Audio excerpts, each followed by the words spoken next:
3D human pose estimation is a computer vision-based technology that detects and analyzes human posture. The video describes not an end product, but the technology research done by MobiDev, and it could be implemented in your solution.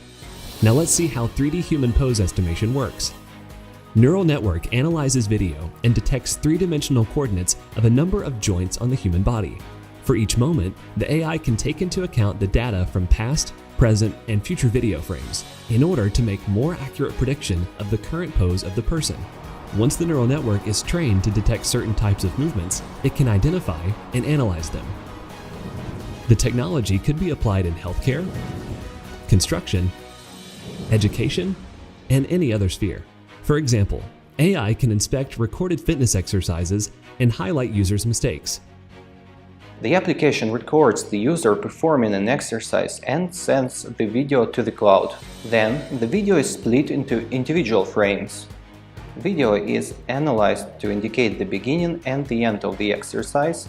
Then, a trained neural network is run to extract the position of the key points on the human body that will form a virtual skeleton. The virtual skeleton is checked through geometry-based rules, and the mistakes in the exercise are pinpointed. The AI fitness coach sends its recommendations and best wishes back to the user. 3D human pose estimation technology may be applied by our team in your own product. Please feel free to contact us with your questions and ideas.